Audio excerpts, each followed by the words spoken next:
Bon, revenons donc sur notre histoire de compétence universelle de la justice française à l'égard des crimes commis en Syrie. Là, on va rester sur ce petit communiqué de presse qui nous donne les bases. Alors, compétence universelle, donc du juge pénal, Quesaco. Alors en principe, la justice française est compétente pour juger les crimes commis en France, et sous certaines conditions, les crimes commis à l'étranger, en particulier lorsque leur auteur est français ou que la victime est française. Voilà. Donc la justice française, c'est elle qui s'occupe des crimes lorsque ça a été commis, soit en France, soit parce que la victime est française, soit parce que l'auteur du crime est français. Voilà. Donc ça c'est les cas classiques où on dit que le juge français est compétent. Que ce soit en France ou à l'étranger, on a vu sous certaines conditions. Néanmoins, dans certains cas, la justice française est compétente pour juger des crimes commis à l'étranger par une personne étrangère. Voilà. C'est la question de savoir est-ce que la justice française peut si je puis dire, juger une personne étrangère pour des crimes qui sont commis à l'étranger. Et voire même en plus, cas hypothèse encore plus complexe, sur une victime étrangère. Voilà. Et salut Donio. Donc il s'agit donc de ce qu'on appelle la compétence universelle. C'est-à-dire, vous avez le juge français, donc là admettons, là en l'occurrence le juge pénal, qui a la possibilité de juger un étranger à l'étranger, lorsqu'il a commis un crime sur une personne étrangère. Voilà. C'est-à-dire, il n'y a rien de français dans l'histoire. Voilà. On n'est que sur une situation, qui, en principe, n'intéresse pas la France.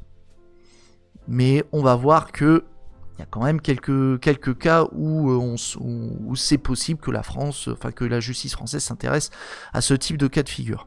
Bon. Alors, article 689-1 du Code de procédure pénale.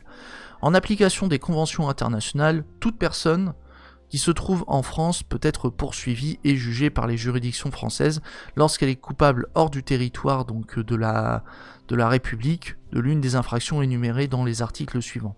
Voilà. Bon, ça c'est le cas où on a une personne française à l'étranger qui commet certains crimes. Voilà.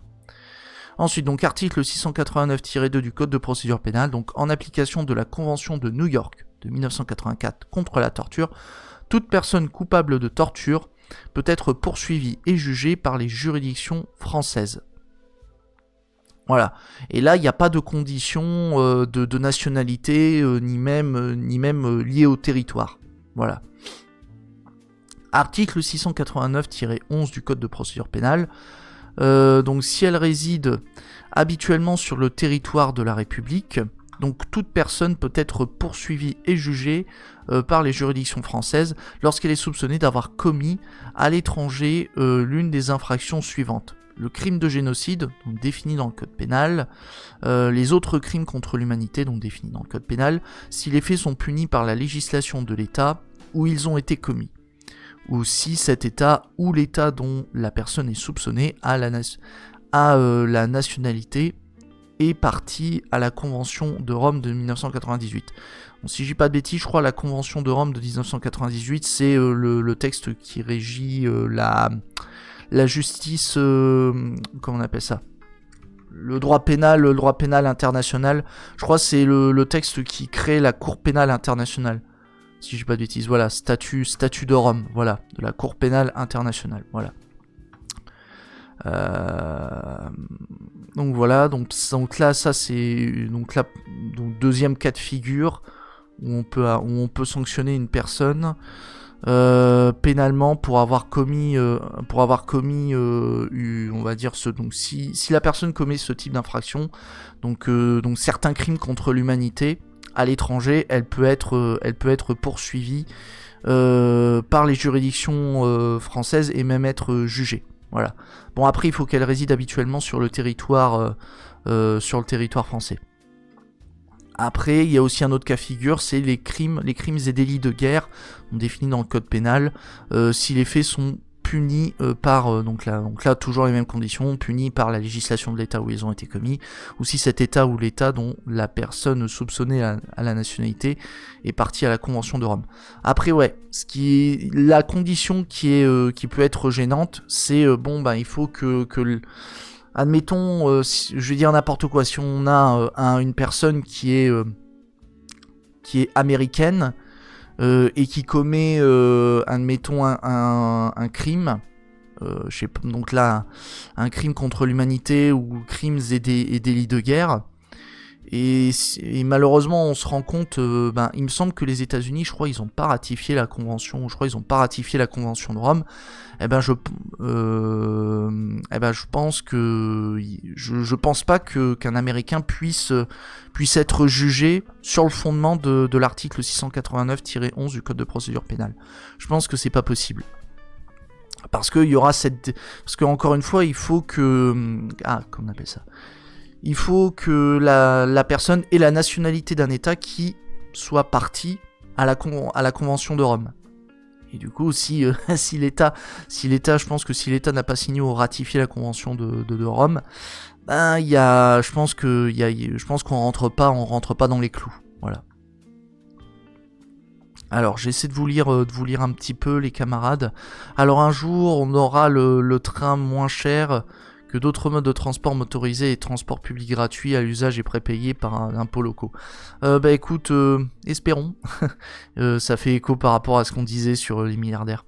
Alors la CPI, c'est la cour qui juge les dictateurs africains et parfois quelques autres, mais ça ressemble presque à des accidents. Oui, c'est vrai que c'est la critique qui est faite par la Cour pénale internationale. C'est que c'est utilisé à des fins, on va dire, il y a un relent colonial, enfin post-colonial, avec la Cour pénale internationale. Après je veux dire, s'il y a des exactions qui sont commises en Afrique, faut quand même offrir la possibilité aux Africains d'engager des actions, voilà. Donc au bout d'un moment, faut quand même faut quand même essayer de juger les saloperies qui sont commises. Mais par contre, c'est vrai que ce serait bien aussi que du côté occidental, il y ait quand même quelques petites condamnations. Voilà, parce que quand même.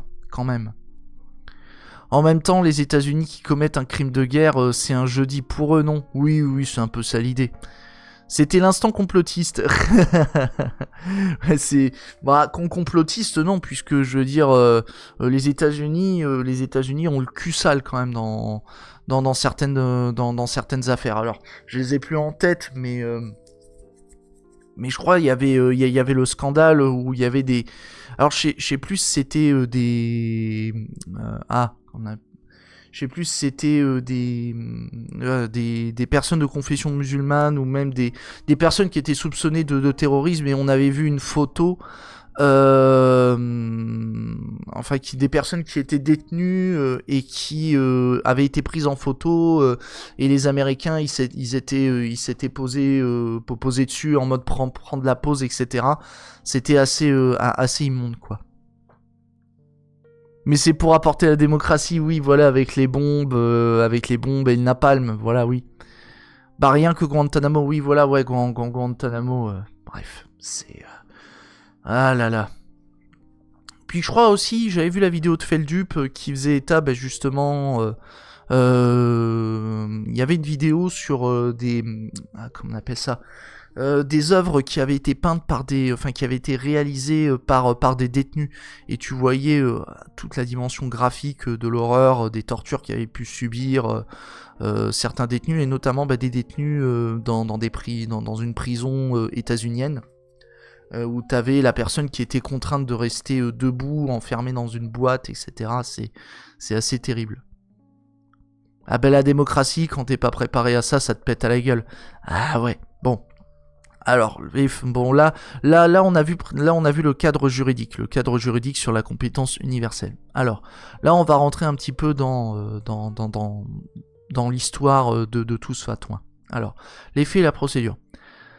Après un signalement de l'OFPRA, donc de mémoire, je crois que c'est l'Office français pour la protection des réfugiés et des apatrides, Donc la justice française a ouvert une enquête sur des faits commis en Syrie entre 2011 et 2013 à l'encontre d'opposants au régime syrien susceptibles de constituer des crimes contre l'humanité.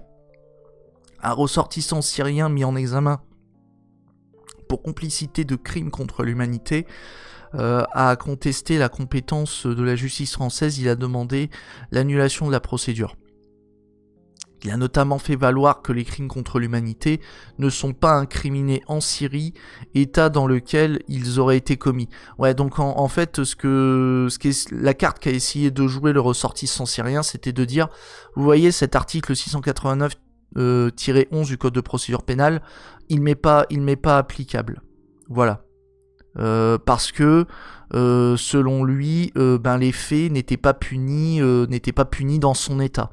Donc, n'était pas puni en Syrie, donc du coup c'était pas possible. Alors, la cour d'appel, donc, qui avait été saisie de cette histoire, elle a rejeté donc la demande.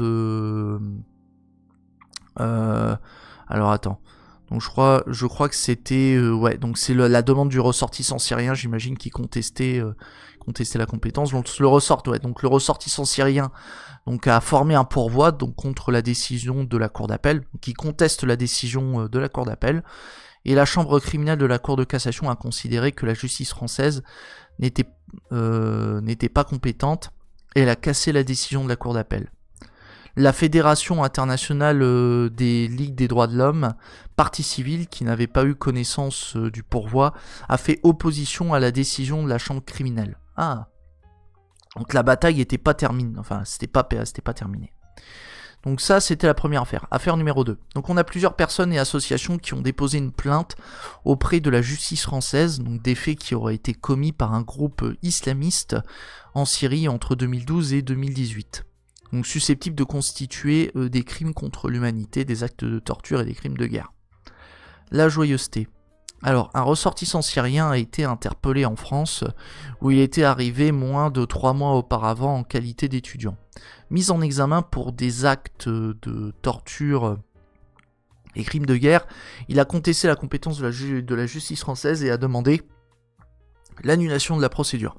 Il a notamment fait valoir qu'il ne résidait pas habituellement en France, que les crimes de guerre qui lui sont reprochés ne sont pas incriminés en Syrie, état dans lequel ils auraient été commis, et il ne pouvait être poursuivi en France pour des actes de torture, car à la date des faits, il n'était pas un agent de l'État syrien. Voilà. Donc ça, c'était les arguments qui a été avancés. Donc la cour d'appel a rejeté sa demande, le ressortissant syrien a formé un pourvoi, donc même chansonnette, et le président de la cour de cassation, à la suite de la demande du procureur général près de la cour de cassation, a ordonné le renvoi de l'examen de ces deux affaires devant l'assemblée plénière. Voilà. Formation donc de jugement, donc c'est toujours la même chansonnette donc qu'on a pu entendre dans d'autres affaires, donc formation de jugement la plus solennelle au sein de laquelle toutes les chambres de la cour de cassation sont représentées. Voilà. En général, lorsqu'il y a une décision, une affaire qui tombe en assemblée plénière, c'est qu'on est vraiment sur une décision, sur une affaire délicate, sur une affaire qui est complexe, voilà, qui est, on est sur quelque chose d'assez, c'est pas quelque chose qu'on retrouve à chaque fois tous les 4 matins. Mais en ce moment, il y a pas mal de décisions d'assemblée plénière cette année, parce que c'est pas la première qu'on voit. Ouais, il me semble de cette année. Alors, je sais pas si c'était l'année dernière ou cette année. Je ne sais plus, faudrait que je rejette un œil. Bref. La décision donc de la Cour de casse. Donc, qu'en a pensé la Cour de cassation de toute cette histoire? Alors, la résidence habituelle. Un ressortissant étranger peut être jugé devant une juridiction française pour des crimes contre l'humanité ou des crimes de guerre commis à l'étranger, sur des victimes étrangères, à la condition qu'il réside habituellement sur le territoire français. Et donc la question à 100 francs, ou à 100 euros comme vous voulez, c'est quoi la résidence habituelle? Comment est-ce que le juge apprécie la notion de résidence habituelle? Comment est-ce que le juge dit là je considère que effectivement là le gars il a une résidence habituelle en France? Comment est-ce qu'on caractérise ça? Alors réponse. Pour que la France soit considérée comme le lieu de résidence habituel, donc d'un ressortissant étranger, il faut qu'il existe entre la France et cette personne un lien de rattachement suffisant. Alors le juge doit apprécier la nature de ce lien sur la base d'un faisceau d'indices. Donc en gros, il va y avoir toute une série d'éléments qui vont être pris en compte par le juge. Par contre, ce ne sont pas des conditions cumulatives. C'est-à-dire que s'il manque un élément, ça suffit pas à dire « Ah ben il n'y a pas de lien de rattachement ». Non. En fait, le juge peut très bien s'appuyer sur quelques indices, et là on va voir quels sont ces différents indices, quels sont ces différents éléments qui peuvent pousser le juge à conclure que l'étranger a un lien suffisamment, on va dire un lien de rattachement avec la France qui est suffisant. Alors on a notamment la durée de la présence de l'étranger sur le territoire, il y a aussi les raisons de son installation, les conditions dans lesquelles a lieu son installation, donc la manifestation de la volonté de l'étranger de résider durablement en France, l'existence de liens familiaux, sociaux, matériels ou professionnels. Voilà. Donc tous ces éléments, c'est ce qui va être pris en compte par le juge, et au cas par cas, le juge va dire bon bah écoute, là dans ce cas, au vu des éléments que je viens de citer, ben j'estime que l'étranger a un lien de rattachement suffisant avec la France, et du coup on va pouvoir considérer qu'il réside habituellement en France, et du coup on va pouvoir nous, justice française, le juger. Pour voir s'il y a lieu derrière de le condamner pour crime contre l'humanité ou crime de guerre commis à l'étranger sur des victimes à l'étranger. Voilà. Enfin, sur des victimes étrangères, pardon. Alors, donc ça c'était pour la notion de résidence habituelle. Autre question qu'on se pose, c'est par rapport à la législation de l'État étranger. Donc un ressortissant étranger peut être jugé devant une juridiction française à la condition que les faits qualifiés en droit français de crimes contre l'humanité ou de crimes de guerre soient punis par la législation de l'État où ils ont été commis. Donc là, encore une fois, je vais répéter pas mal, mais c'est pour que vous compreniez. Là, on est en train d'analyser ce que fait la Cour de cassation. Elle repart des conditions qui sont prévues à l'article 689-11 du Code de procédure pénale, et elle les détaille. Et là, on a vu que l'une des autres conditions pour que la justice française soit compétente pour statuer sur une affaire de crimes contre l'humanité, génocide et compagnie commis par un étranger à l'étranger sur des personnes étrangères, bah, il faut que l'État étranger prévoit dans sa législation une sanction pour ce qui est des crimes contre l'humanité, des crimes de guerre et délits de guerre. Voilà. Il faut que ce soit puni par l'État étranger.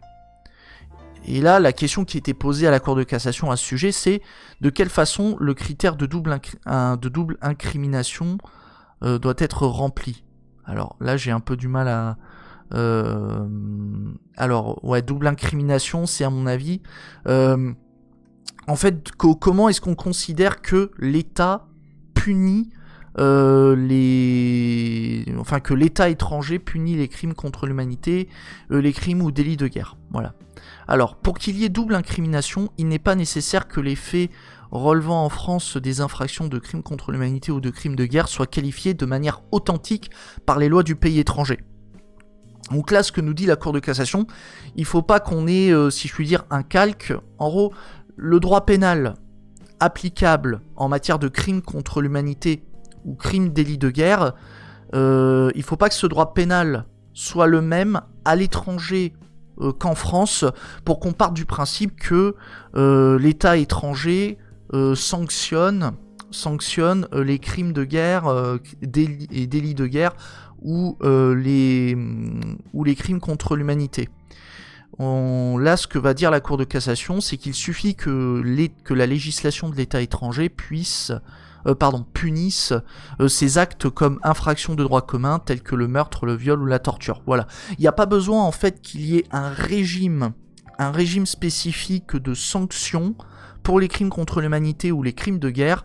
Il suffit simplement que l'État étranger prévoit des peines, même classiques, pour les crimes contre l'humanité ou les crimes ou délits de guerre. Voilà. Si on voit par exemple qu'on a des peines ou un ensemble de règles qui est similaire entre crimes contre l'humanité meurtre, viol, etc. ou torture, si on voit que c'est les mêmes peines, et qu'il n'y a pas non plus de règles spécifiques par rapport à la prescription, la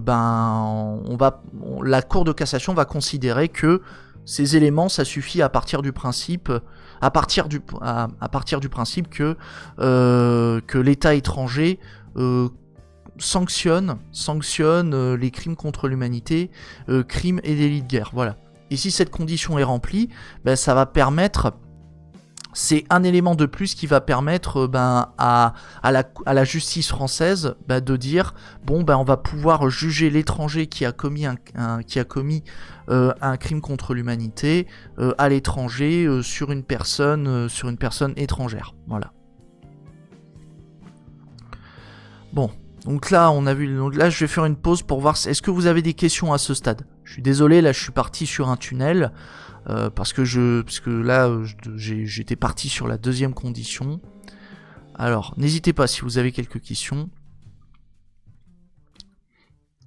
Alors attends, en fiscalité c'est 158 jours. D'accord, ouais, pour apprécier, oui, ça peut. Alors, je sais pas si le juge pénal apprécie. On va dire, fait un peu comme reprend cette durée, à savoir les 158 jours. Là-dessus, je sais pas. Mais après, peut-être qu'effectivement... puis après, là-dessus, je te fais confiance, Miliana. Je sais pas combien de jours c'est en fiscalité pour qu'on considère que la personne réside habituellement sur le territoire français. Voilà. Bon, apparemment, c'est 158 jours. Et il me semble, ça me paraît pas déconnant, ton chiffre. Alors, je vais faire du café, quelqu'un en veut? Ou tu parlais de questions en rapport avec le sujet. Là, c'est juste, je demandais simplement si les gens avaient des questions par rapport à cette affaire, etc. Donc, t'inquiète pas, Jashugan, si tu veux, tu peux prendre le café, etc. Donc, n'hésitez pas si vous avez des suggestions, etc. Là, je fais une petite pause, je prends ma petite goutte de café avant d'enchaîner sur...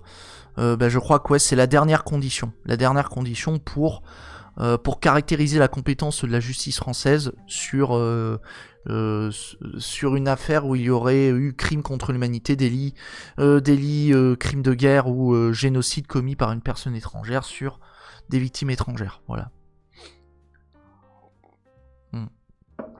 Bon, pas de questions jusque-là.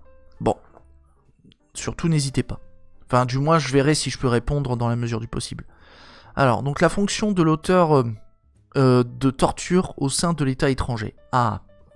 Alors, la compétence universelle des juridictions françaises pour juger des actes de torture commis à l'étranger, lorsque ni l'auteur ni la victime ne sont français, concerne-t-elle uniquement les actes commis par les agents de la fonction publique et les personnes agissant à titre officiel? C'est une bonne question. En fait, est-ce qu'il faut que la personne soit, admettons, un fonctionnaire ou alors un élu pour que la justice française soit compétente pour la juger pour des crimes que cette personne aurait commis à l'étranger sur des personnes étrangères? Est-ce qu'il faut nécessairement que l'auteur de l'infraction soit un fonctionnaire ou un élu? Voilà. Un agent de la fonction publique ou alors une personne qui agit avec un titre officiel, je sais pas, président, député, sénateur, ou alors, fonction publique, ça peut être un agent des forces de l'ordre ou même un magistrat, etc. Ou peu importe. Et la réponse, réponse oui. Cependant, la notion de personne ayant agi à titre officiel, visant également une personne agissant pour le compte ou au nom d'une entité non gouvernementale, lorsque celle-ci occupe un territoire où exerce une autorité quasi gouvernementale. D'accord, ok. Donc ça peut être aussi, donc c'est pas nécessairement une entité, c'est pas nécessairement quelqu'un qui bosse au sein de l'administration, donc au sein de l'État. Ça peut être une entité, ça, à mon avis, alors, est-ce que ça peut être une entreprise, mais qui exercerait, mais qui aurait un pouvoir un pouvoir qui serait assimilé à un gouvernement. Alors je pense que ça fait peut-être plus référence, à mon avis, aux militaires, à mon avis, à des groupes militaires qui, on va dire, qui ne constitueraient pas un gouvernement, mais qui exerceraient une autorité qui serait comparable à celle d'un gouvernement. Je pense que ça doit être ça l'idée. Alors, dans les deux affaires examinées, la Cour de cassation estime que les conditions requises sont réunies pour que la justice française puisse mettre en examen les ressortissants syriens mis en cause pour des actes commis en Syrie à l'égard des membres de la population syrienne. Leurs pourvois sont par conséquent rejetés et les informations judiciaires peuvent se poursuivre. Donc du coup, là clairement, ce qui se passe, c'est que là il y avait alors il n'y a pas de condamnation des Syriens, c'est pas une condamnation des Syriens. Pour le moment, ce qu'a affirmé la Cour de cassation, c'est les autorités françaises sont compétentes, donc on va poursuivre les investigations. Voilà, du moins c'est ce que je comprends, c'est ce que je comprends de toute cette histoire. Voilà.